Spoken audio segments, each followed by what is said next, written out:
पूजनी संत वृंद, आदरणीय हृदयानंद गिरी जी महाराज, आदरणीय स्वामी दिव्यानंद सरस्वती जी महाराज और हम सब के यहां चिरपरिचित स्वामी रामशरण दास आचार्य जी,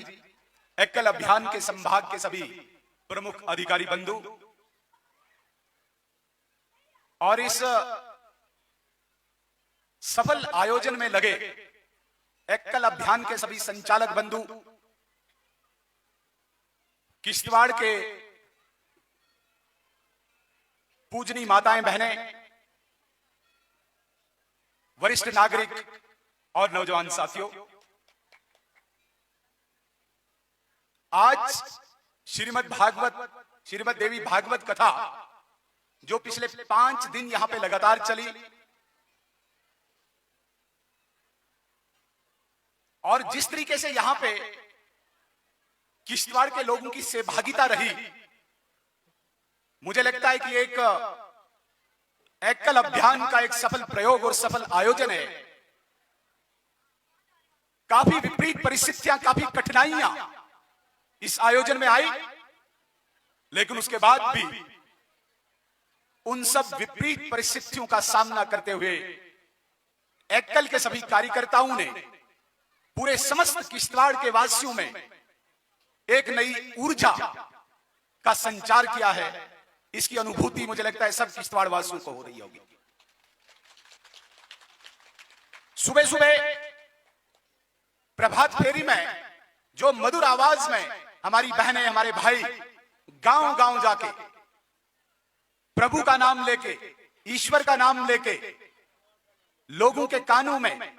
जब वो मधुर आवाज गूंजती थी, ऐसा लग रहा था कि किश्तवाड़ एक नई दिशा में चल चुका है। मुझे याद आ रहा है वो 5, 6, 7 अगस्त 1988 का वो दृश्य जब परेड ग्राउंड में विशाल हिंदू सम्मेलन का आयोजन हुआ था। धर्म की जागृति हुई थी और मुझे लगता है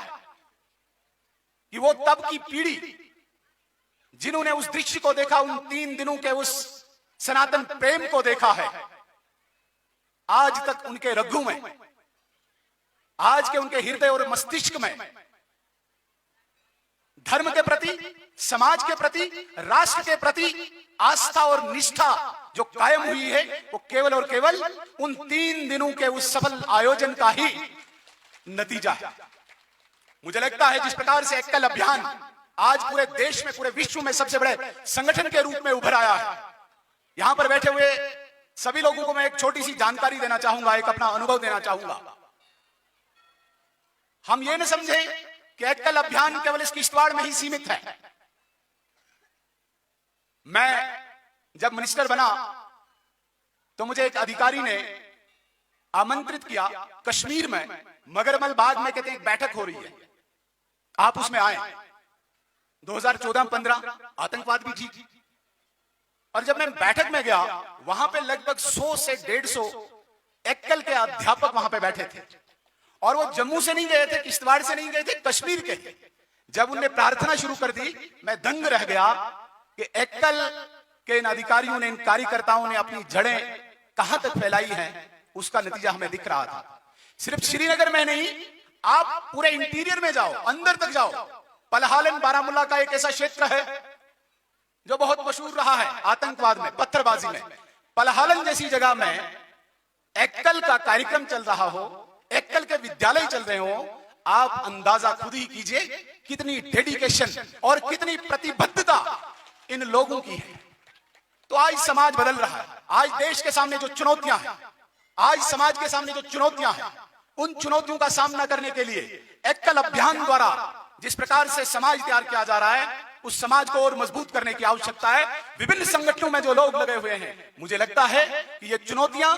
तभी हम स्वीकार कर पाएंगे, इन चुनौतियों का तभी हम सामना कर पाएंगे जब एक्कल जैसा संगठन मजबूत हो। इस देश के सामने आज आतंकवाद है, आज नक्सलवाद है, आज जातिवाद है, आज अलगाववाद है। अलग अलग सेक्शंस में, अलग अलग वर्गों में बांट के रखा हमने समाज को, देश को। और जिस प्रकार से दुश्मन इस भारत पे इस विश्व गुरु भारत पे जो विश्व गुरु बनने जा रहा है दोबारा से, नजरें टिकाए बैठा है। आज आवश्यकता है समय की कि एकल अभियान संगठन जो हमारा है, ऐसे संगठन को और ज्यादा विस्तार देने की आवश्यकता है और इन विचारों को ग्रहण करने की आवश्यकता है। आज हमारे बच्चे, हमारी नवपीढ़ी, नौजवानों की पीढ़ी अच्छी शिक्षा हासिल कर रही है, बड़े अच्छे अच्छे एजुकेशनिस्ट बन रहे हैं, बड़े बड़े अच्छे डॉक्टर्स बन रहे हैं, इंजीनियर्स बन रहे हैं, लेकिन अच्छे मनुष्य, नैतिकता, सामाजिक जो सामर्थ्य होता है वो हमारी नव पीढ़ी में नहीं दिखने को मिल रही है। आज मां बाप से दूर, समाज से दूर, सामाजिक गतिविधियों से दूर एक बिल्कुल एक आइसोलेटेड नौजवान मिलता है, बहुत अच्छा टैलेंटेड, बहुत अच्छा दिमाग रखने वाला, लेकिन उसके अंदर जो संस्कार होने चाहिए थे, जो संस्कार हमें पहले गुरुकुल में मिलते थे, जो संस्कार हमें बड़े बड़े आयोजनों में मिलते थे, आज उन संस्कारों की कमी के कारण ये जो चुनौतियां हमारे समाज के सामने हैं, ये जो चुनौतियां हमारे राष्ट्र के सामने हैं, इन चुनौतियों को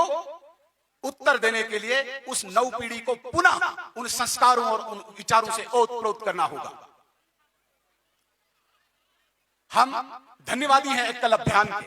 जिन्होंने किश्तवाड़ को चुना, अन्यथा इनके लिए जगह की कोई कमी नहीं थी। पूरे प्रदेश में हर जगह, किसी भी जगह पे एकल अभियान इस कथा को करा सकता था। और हम धन्यवादी संत वृंद के भी हैं, स्वामी हृदयानंद जी के भी हैं, जो दूर दूर तक जगह जगह पे कथा करने जाते हैं, लेकिन इन्होंने एकल अभियान संगठन का ये निमंत्रण स्वीकार करके इस दूरस्थ, जिसे हम कहते हैं कि बड़ा दुर्गम स्थान है ये किश्तवाड़, मैं इसको मानता हूं कि ये हमारी संस्कृति की एक सीमा है। जब हम कन्याकुमारी से निकलते हैं, हमारी संस्कृति, हमारी सभ्यता, विशेषकर सनातन संस्कृति की एक सीमा किश्तवाड़ में, जिस सीमा को यहाँ के प्रहरी ने रोक के रखा है, लड़ाई से डट के 1990 से लेकर आज तक आतंकवाद का वो दृश्य जिसमें हमारे काफी नौजवानों ने कुर्बानी दी है, इसको रोका है, इस संस्कृति को यहाँ पे बचा के रखा है। मुझे लगता है कि समय कम है, मैं अपनी वाणी को यहीं पे विराम देता हूं, लेकिन धन्यवाद प्रकट करता हूं एकल अभियान का भी और संत वृंद का भी, जिन्होंने हमारी शक्ति, दुर्गा रूपी मातृ शक्ति को यहां पे पुनर्जागृत किया। और जिस समाज में शक्ति जागृत हो जाती है, माता जागृत हो जाती है, संतान और पीढ़ी खुद ब खुद जागृत होती है। इतना ही कहके मैं पुनः आपके चरणों में वंदन करके अपनी वाणी को विराम देता हूं। जय हिंद, जय भारत।